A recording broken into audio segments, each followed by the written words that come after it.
This courtroom session started normal, but within minutes, threats, drunk driving charges, and a dangerous repeat offender pushed Judge Fleer to the limit. What happened next shocked everyone. Good morning, Ms. Furlow. Ma'am, you're charged with terroristic threat. You're facing up to 6 months in jail and or a $2,000 fine. We are going to do probable cause. You have the right to remain silent. Anything you say can or will be used against you. You have the right to have an attorney present. If you cannot afford one will be appointed to you, ma'am. Yes, Judge. Okay. Officers were dispatched to a residence in Harris County, Texas in response to a disturbance. The complainant stated they were in their car and backing out of their driveway when the defendant parked behind them. The defendant then got out of her car and started banging on the complainant's vehicle while shouting obscenities and threats. The defendant also tried to gain entry into the complainant's vehicle. Specifically, the defendant stated she was going to whoop their ass, and the complainant stated they were in fear for their lives during the incident. The officers discovered the defendant is a coworker of one of the complainant's family members. Owner, boss. So the threat is what? The threat is she was banging on the door and said, "I'll whoop your ass." I have it on camera. Ma'am, I'm going to find that there's probable cause to go forward with the case. I'm ordering you as a condition of your bond not to have any contact with this person and not to be in possession of weapons, okay?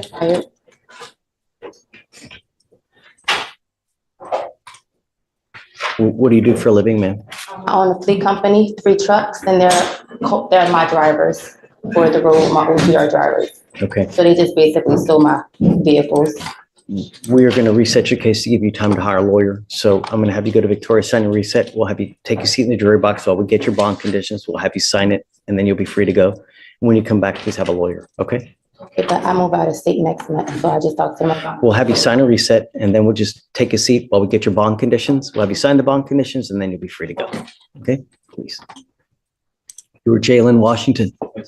Mr. Washington, you're charged with driving while intoxicated. You're facing up to 6 months in jail and or a $2,000 fine. We're going to do probable cause. You have the right to remain silent. Anything you say can or will be used against you. You have the right to have an attorney present. If you cannot afford one will be appointed to you, sir. Yes, Judge. Okay. On November 7th, 2024, officers conducted a traffic stop on the defendant's motor vehicle after observing it driving with an expired registration as of July 2024 and failing to maintain a single lane, with both left tires crossing over the white marked lanes and the defendant's vehicle failing to signal a lane change. The defendant was the driver of the motor vehicle, and upon contact, the officer observed him with a strong odor of an alcoholic beverage, glossy eyes, swayed balance, slurred speech, and the defendant was slow to answer questions at times. The defendant admitted to drinking, and standard field sobriety tests were administered. HGN 6 out of 6, walk and turn 5 out of 8, one leg stand 2 out of 4. The DIC was read, and the defendant consented to breath. The results were 0.106 and 0.106. Mr. Washington, I'm going to find that there's probable cause to go forward with the case. How old are you, sir? What do you do for a living? Currently, I work at FedEx, but I'm in college. You're currently enrolled in college? Great. Where do you go? PV. Sorry. Okay. What are you studying? Architecture, civil engineering. Fantastic. Great. It's a big hiccup, man. This can really affect you. You know, anytime you want to get licensed to be an architect, you got to be licensed. All this. I'm ordering you now as a condition of your bond not to consume alcohol, illegal drugs, or unprescribed controlled medication. You're not allowed to smoke any marijuana. I'm going to test you. If I find that you continue to use, I'm going to put you in jail. Do you understand? I'm not asking much. I'm just asking to stay clean. That's it. Do you have a Texas driver license? Yes, sir. Do you have liability insurance in your name? Yes, sir. But I don't have a vehicle. Do you see if he has a license? Any prior DWIs as well? There are no priors, Your Honor. I'll run his license right now. You don't have insurance in your name, then you're not allowed to drive any vehicle. You have to have insurance for, I don't care what car you're driving, unless you have insurance on whatever car you're driving, then you may not drive. And don't come up here and tell me, well, the car has insurance. No, people get insured. Do you understand? Your Honor, he's eligible. Okay. Did you want to apply for an unappointed lawyer? You're going to go hire a lawyer? Okay. If you have any issues, if you want me to appoint your lawyer, just come back, tell me, and I'm happy to do it. You know, I mean, money that you have, I'd rather you spend it on school. Are you sure? You don't want an appointed lawyer? I'll make a phone call to you. Yes. Okay. got to understand that if you're going to hire a lawyer, there's a lot of timing requirements with the DWI. Don't sit and wait a month, 2 months, 3 weeks because you're hurting yourself. You got to do it like lickety split. Do you understand? Okay, like I said, you ever have any issues, come back, talk to us, and we can appoint your lawyer, okay? For sure. So I'll have you sign a receipt, Victoria. We'll have you get with Felicia for your bond conditions. If you have a change of heart, just come back, Yes, sir. you know? Okay. Danielle Free. Miss Free, you're charged with driving while intoxicated. You're facing up to 6 months in jail and or a $2,000 fine. We are going to do probable cause. You have the right to remain silent. Anything you say can or will be used against you. You have the right to have an attorney present. If you cannot afford one, one will be appointed to you, ma'am. Okay. On November 6, 2024, officers conducted a traffic stop on the defendant's motor vehicle after observing it speeding 55 miles per hour in a 40-mile-per-hour zone in the 7800 block of Spencer Highway. Upon contact with the defendant, the officer detected an odor of an alcoholic beverage on the defendant's breath, and standard field sobriety tests were conducted. HGN 6 out of 6, walk and turn 3 out of 8, and 1 leg stand 3 out of 4. The defendant admitted to drinking and to taking prescription muscle relaxers on occasion. The officer located a case of twisted teas in the defendant's motor vehicle with 2 open cans of twisted teas, 1 in each cup holder. And So consuming while driving? there were 2 open cans in the cup holders, yes, Your Honor. And DICs were read and the defendant consented to blood. Ms. Free, I'm going to find that there's probable cause to go forward with your case. I'm now ordering you not to drive. Do you understand? You are not allowed to drive any vehicle whatsoever for any reason. You will be signing an affidavit with me today, promising me you're not going to drive. If I find that you do, I will have a contempt hearing.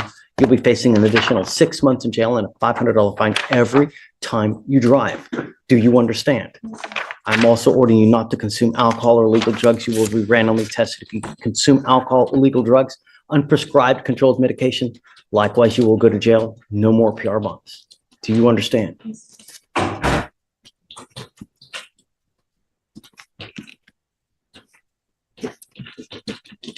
Any prior DWIs, Alex? No, Your Honor. Any prior criminal history at all? She has a prior racing on a highway that was dismissed earlier this year.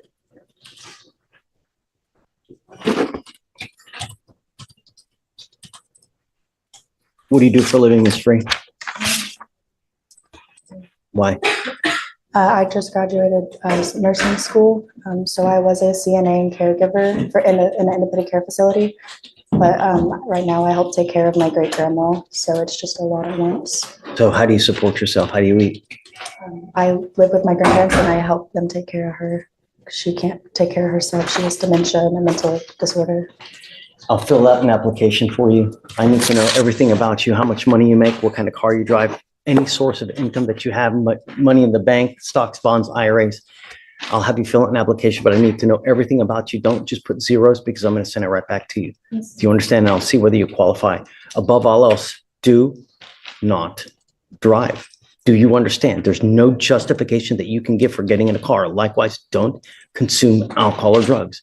If you have a problem, you better address it, because if you don't, I'm going to do it for you. Promise you're not going to like the way that I do it. You understand? Okay. Do you mind giving me an application, please? Morning, Mr. Singleton. Good morning, sir. How are you? Doing great. You know, it's Thursday, Friday Eve.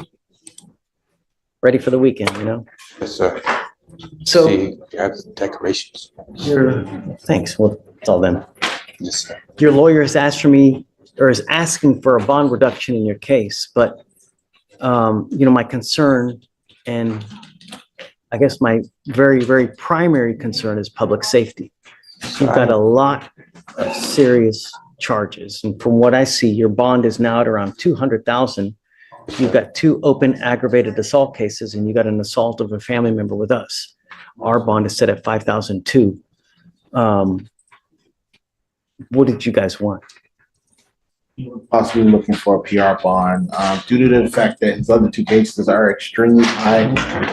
We believe that he should be able to bond out on that.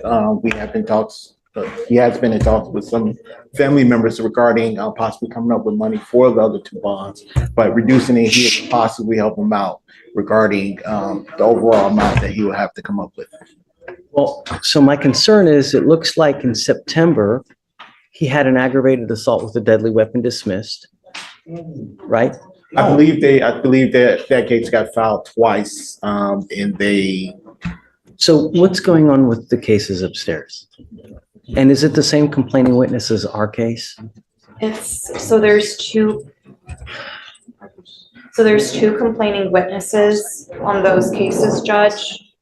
And it looks as though it's a different complainant with us. Is there a weapon involved? Is it a shooting? On the aggravated assault with a deadly weapon, Judge, so in the felony cases, there's two weapons involved, a machete and a gun, a 9mm handgun. Does he shoot at them? Does he shoot? At them. So the state would be opposed to lowering bond, Judge, given the severity and the propensity to violence that felony cases also show. Oh, I think I remember this case. It's about a neighbor, and it's either about like a fence or it's about some bushes or some, right? So, So the state's concern is community safety, Judge. So for those reasons, we would be opposed to lowering his bond. even if it's not, going totally to a PR, if possible to do 2,500, that would be. I don't know, I mean, we gave you a PR bond in this case. I let you out, right? And then you go out, you allegedly have these now two aggravated assault cases where in one, you point a gun at someone. Shoot them in the head. And if I remember, it's something so trivial over.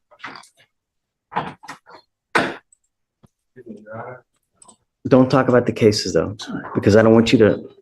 I wouldn't incriminate myself or anything, but I live by truth, sir. And these people stole stuff from me. No. But, Mr. Singleton, Not that. but there's a certain way when someone takes something from you, there's a certain way that you got to act. I'm the one that No. called the police, Your Honor. And that may be so, but there's still a certain way to act, right? And if you. Washington?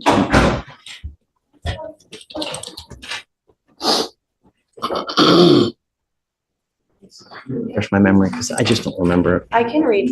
Yeah, go for it. Just a brief synopsis.